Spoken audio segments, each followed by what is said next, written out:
Legend of Total War here, and today we've got a saving a disaster situation playing as Vlad von Carstein, where over the end turn we are going to get ambushed by the Skaven. They're going to bring in 3 armies against us, and apparently this has got some really strong single entities.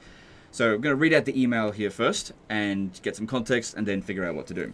So it says, "Hey Legend, I'm a long-time Warhammer 2 player, and your videos finally inspired me to make the leap to Warhammer 3. This is my second campaign in the new game, and I had a series of back and forth wars against the dwarfs and the wood elves that slowed me down, but overall I feel like I was in a good position when the Skaven declared war. I managed to win a big battle and kill 2 of their 3 attacking armies, but I had to force march Vlad to reinforce, and they have landed an ambush on me with 3 armies instead of the 1 I could see. The primary problem is the Skaven rolling in with the rat ogres and the other single entities that I can't seem to kill and do a lot of damage to me. I fully admit that I probably didn't level up the characters particularly well, and this was a pretty experimental as a campaign. I was trying to build a hero hammer stack with the ground-based heroes fighting alongside Vlad, while Isabella led the vampires, terrorgeists, and other flying units to pick off weak units and charge in once the blobs got weakened. I may have dug myself into a grave too deep to crawl out of, but I figured if anyone could find a way out, it would be you. P.S. Casualties are not a concern. The heroes that matter are already immortal." Okay, so let's have a look at this army. So yeah, it's good. It's pretty good. It's got some weaknesses in it. There are some units that I think are not going to help us in this situation dealing with Skaven. Now, even though it's Clan Moulder and that Skaven don't have any flying units, I don't think that Fellbats are going to be helpful. Now, there's already 20 units in this army here, so I can't just transfer units into that one. But I think when it comes to bats, it should be fine if we just disband them, because I won't be able to withdraw anyone off the battlefield. What I could do to maybe reduce the chances of being ambushed is actually tag out Vlad, but that then means he's out of commission for 3 turns if we respec him. Because yeah, if you switch your Lord, you can always take him out of Force March stance. And because Force March gives you minus 25% ambush defense chance, let's just say hypothetically they have 75% ambush success chance, which I don't know what it actually is. Could be more, could be less.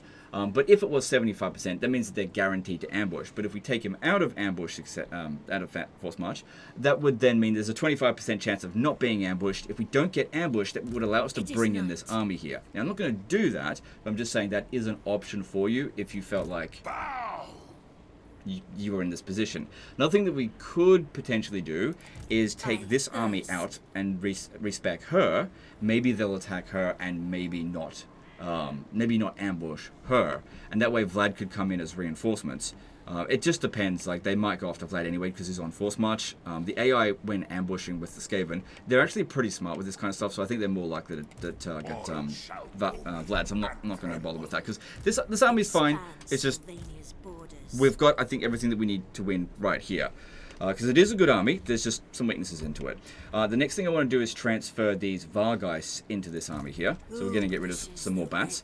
If you're worried about the bats, I mean, you did say casualties are not a problem. There's 5 bats there, you just need some money and you'll get them. So what we'll do here is we'll just transfer these into there. And I'll keep the Terrorgeist because they've got regen, they're fast. What are they going to do? They might Howling Warp Gale us at the beginning to pin us down. They do have a lot of winds of magic, but we'll see. Then the next thing is having a look at some of these heroes. You've got some pretty low-level heroes. So level 4, I'm probably not going to be able to protect this one, which sucks. So if I can't protect her, it might be best if we just respec her, because I don't think I'll be able to get her out of the army.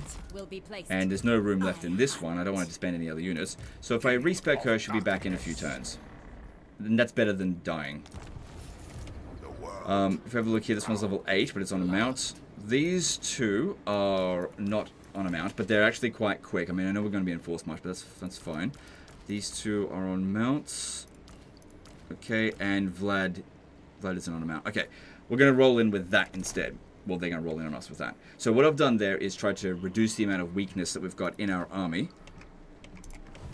So that it's harder for them to attack those units, get good value on them, and then army losses. Because yeah, having a full stack isn't always the best option, especially when you're running with hero hammer armies.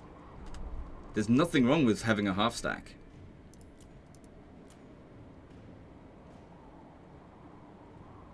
Another thing I could do, I could actually go a bit further with this and actually put everyone on foot, but I thought maybe let's just roll with the setup that he's got. I had a look at his equipment, and it's all been assigned to this army. Doesn't have a hell of a lot.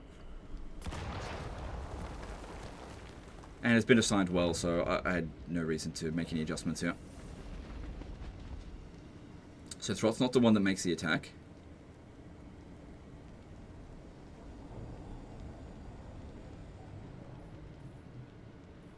Oof, Gorge. Okay, ambushed. Okay, so everything is on the max battle difficulty. Let's jump in here and see what we can do. So yeah, it might seem weird I mean, I've done this loads of times now. By reducing the size of our army, I tend to get better results. People put weaknesses into their army just because they feel like they need to have those additional units, but you have to understand the rules of the game. It's not the biggest army that wins. It's not necessarily even the strongest army that wins. It's the one that's most adaptable to the enemy.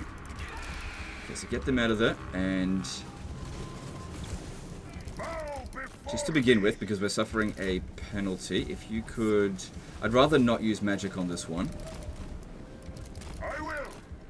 Let's get up over here into the forest. Just keep running. Don't worry about them attacking us. Just keep moving. Hungry for blood. This world is because it's going to make their big units a hell of a lot less effective. If I... Oh, you don't have to spell Lord passive.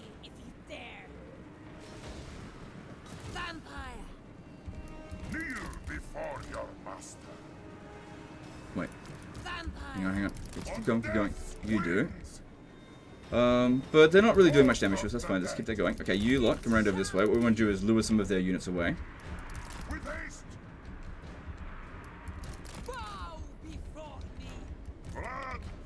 Okay, once we get into the forest, then we'll turn around and start fighting here. Okay, bring them back over here as well. Alright, now let's get a Soul Blight in there, because that's going to debuff them a little bit. Oh, we got that. That's nice. And yeah, we really want to try to get rid of as many of the single entities as possible first. Not too concerned about their infantry just yet. Okay, don't worry about that one getting away. Just focus in on those mutant rat ogres, on Gorich when he gets over here.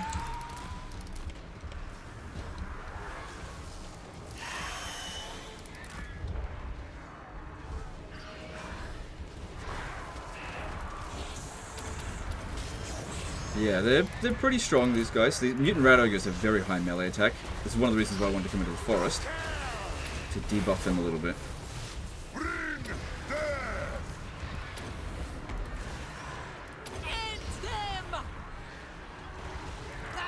So, Soul Blight reduces their weapon strength by 25%. So that's good for us.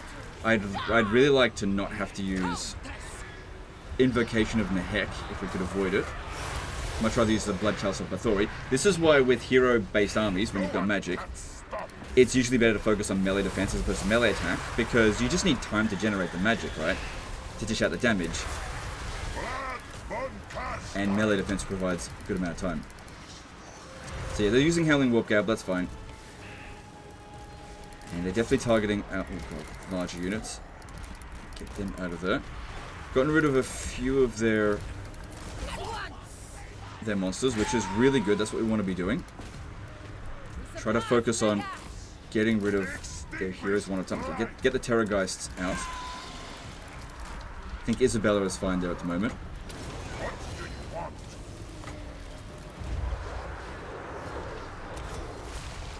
Okay, that's it. Okay, see how they're pulling in all their forces over here? They probably wouldn't have done that if we kept all of those other units, because all of our balance of power now, or most of it, is in one pinpointed area. And now, it would be good, I think, for a Wind of Death. Especially considering they've got kind of a line set up for us.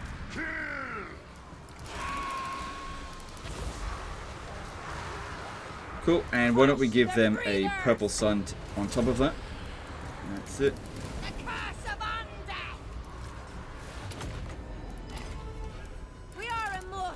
Okay, now we've got to get rid of Gorich, so Spirit Leech might help a little bit. because we should be debuffing him a little bit because of the we've got other Trickster shards.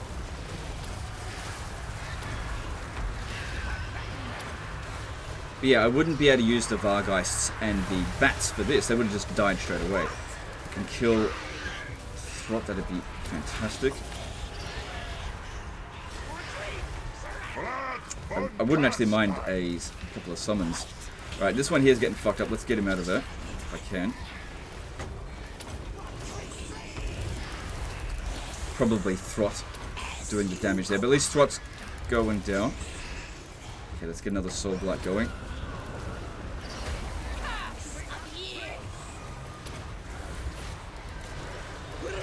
They're not letting us go. Gorge is still at large. Getting rid of him would be great. Okay, good. We got this one out. Send it on a bit of a run. Yeah. I can't withdraw from the battlefield, but as long as there's no other really fast units, they should be able to get away there. Gorge is almost gone. Maybe give him a Spirit Leech. Yep, okay, good. Another thing is that if we get him in the forest, we can hide fairly easily, but we are... This one here is taking too much damage. Let's get him out of there. The Terrorgeists are doing quite well. Vlad and Isabella should have plenty of potential regen. How are you going? Getting out? Vlad von Karstein. As inevitable as death! I am busy.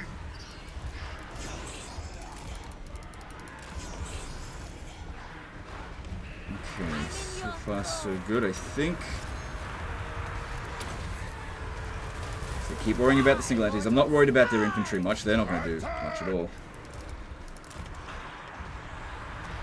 Okay, we've got plenty of wins. Alright, let's give them the Purple Sun. Don't overcast it though. Die, mortals! Die! The living will join us. Terrorgeist having a bit of a hard time because it's been pinned down, and their melee attack's been reduced a fair bit. Okay, this one's suffering a bit. Good thing the vampires have their own healing. Did you manage to... No. Well, you haven't suffered any more damage, so I guess it's not too bad. Them using the warp fire throwers in here is good for us. What are you doing over there? You must have been chasing down some unit. Get back over here, because you're actually in decent shape. Okay, bring this one back, because we should have the Blood Chalice of Bathory in a moment. This one's taking damage, let's get it out. Isabella von Karstein.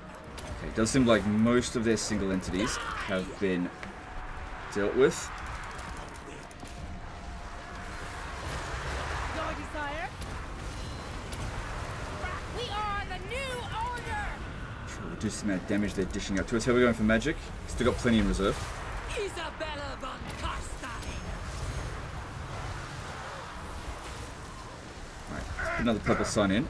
The reason why I'm doing Purple Sun as opposed to The curse of undeath! Wind of Death is because of the circular nature of the enemy forces, the blob. Whereas if it was one long line, like if we had a skeleton spam, we lined them up that way, then yeah, I'd go with Wind of Death, for sure. Vlad von Karstein.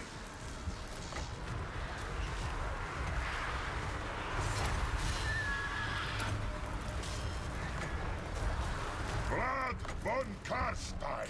That's it. Is that one still in there? But it's faring okay. Keep them back. Actually, no. There's some warp fire throwers there. That'd be good for them to take out.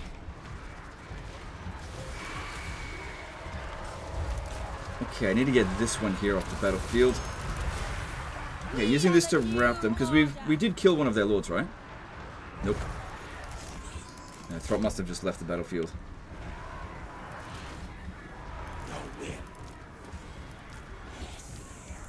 Okay, I think I'm going to need to put in a heal... No. That guy's not in the fight, so it's okay. Vlad von Karstein. On death's wings. So yeah, the Skaven definitely putting up a pretty good fight here. Love eternal!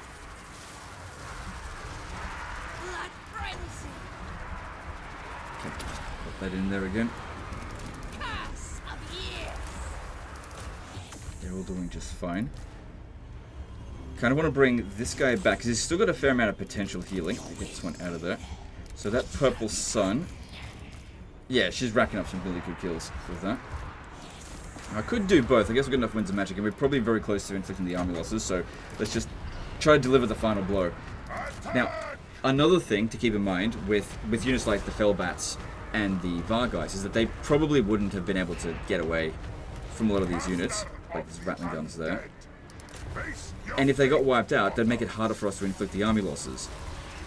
Meaning that we'd have to deal with more of their units that we struggle with, as opposed to just focusing on all the easy stuff. Which is like the easiest way to go about it. Okay, this... Oh, shit. Fucking, I gotta be quick, quick. Can't use Blood Chalice on that one.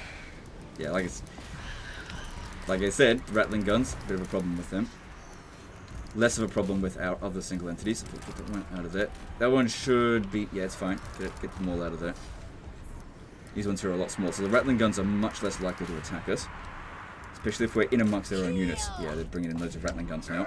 But we're in a good position to go deal with them.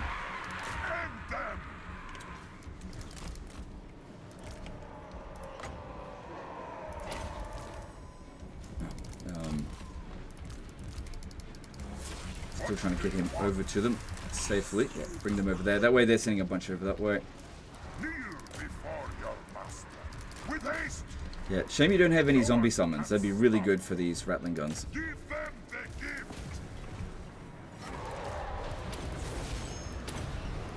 We are immortal. Blood magic. Done a decent amount of damage to us. Curse of undeath. Level 18 Lord, or Hero, definitely would be good if we ensured that one's death. Blood magic. His lady.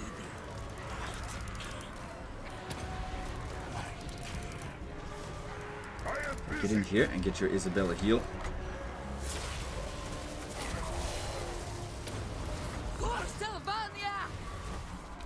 Master of the undead. Okay, this one here is not faring so well. Let's get her out of there. But again, I can't withdraw them from the battlefield, and of course being vampire counts, you can't run. Withdraw. In your throne.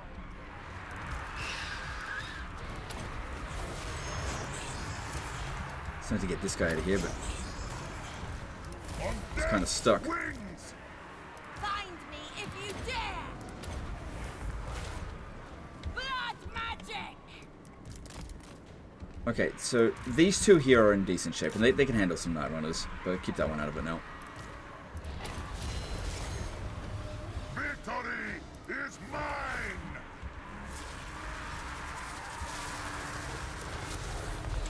Vampire.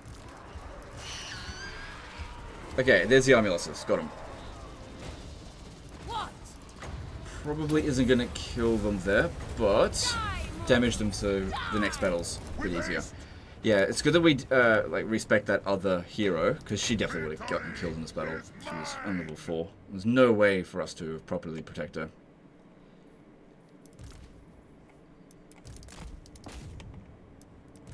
Let's try to kill as much as we can here, and also maybe get a little bit more healing done if possible.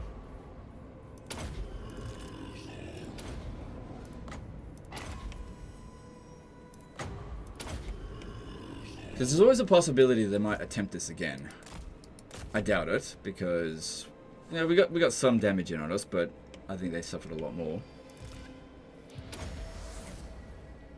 But yeah, we're definitely getting close to getting some of them wiped out then. And then we got a heroic victory. Cool.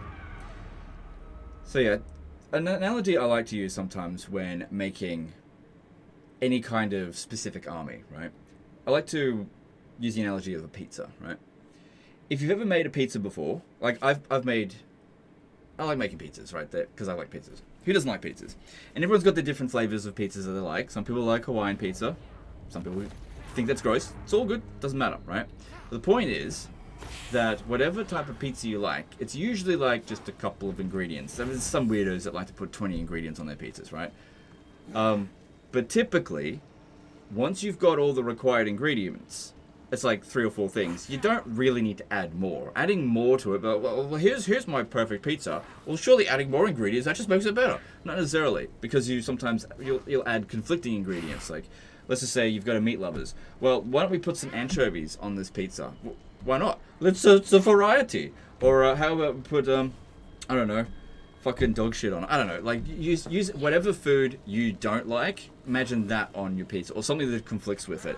And that's basically what was happening with those other units there. It's not that they were bad units and bad ingredients. It's just it didn't fucking belong on that particular pizza. Okay, you're trying to make a hero army. Make a fucking hero army. These ones here do complement them, which is why we left them in there. Like, what do you need the bats for? But legend, they die. It's easy. Yeah, you lose balance of power. Army loss here.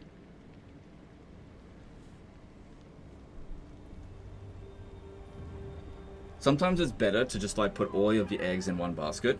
I know that's not like a great analogy for most things. You know, people are told, don't put your eggs in one basket. But when it comes to Warhammer, if you're building a particularly good army, hero army, right?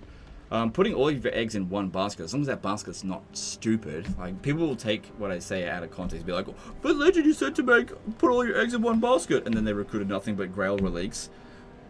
You know, if you're making a hero army, go full hero. But legend, they said never go full. Just do whatever you want. I look forward to getting to the disaster battle because you deliberately twisted my words out of context. Because it happens every fucking video. Every time I say something, they go, but legend, this one obscure situation, let me take what you said out of context and like twist it to something that you definitely didn't mean. No rule with Total War Warhammer is like can be applied 100% of the time. And so it really just comes down to knowing when that particular rule doesn't apply and when it does apply. So for example, like going hero army, it works most of the time. But if you then build like really shit heroes, like let's just say you go witch hunter hero for the Empire, that's a bad choice because witch hunters don't scale very well as they level up for being good fighters. They're good support units, and so spamming them into one army, they're not great. You can manage like a small army with them, but it's not going to be fantastic. Whereas going full fucking warrior priest, that works because all of their abilities, they fucking complement each other and they scale really well with their skill tree because it got loads of ward save, loads of melee defense, that kind of stuff. You can make them small and yeah, just loads and loads of bombardments and stuff. So it just depends. I mean, you had all of the right heroes, just like melee heroes essentially with some spellcasters.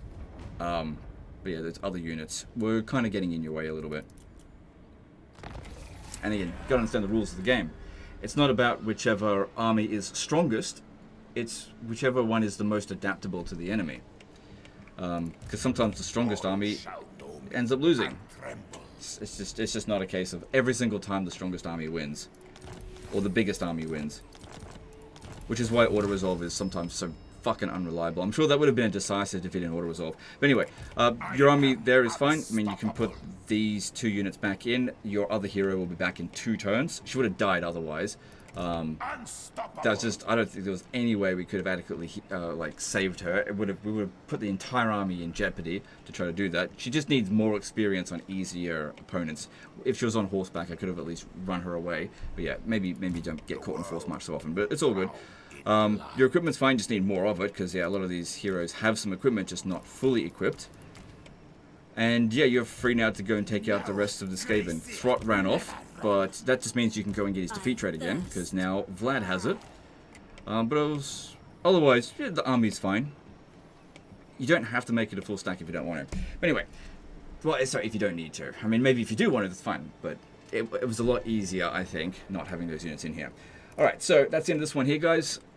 Don't think we need to do any more. It looks like it's not a disaster campaign. You can pick and choose your enemies. What I would do is I would send this one to go north because that's where Throt went, and I would send this one down here to Vitevo. Because yeah, this one here should be able to handle it. You could even transfer these Terror guys into here and just transfer something else into this one. Maybe the Vargulfs, I don't know. Just to make this army stronger, even though it'll kind of make this one here weaker. Did Throt didn't actually go to Zavastra. He ran off in this direction. So you might not be able to catch him. Because it would be good if you could get his No. defeat rate. I'm assuming you haven't already. No, you haven't. But anyway, that's the end of this one. Hope you guys enjoyed it. Hope you learned something. Appreciate you. And we'll see you next time. Later, guys.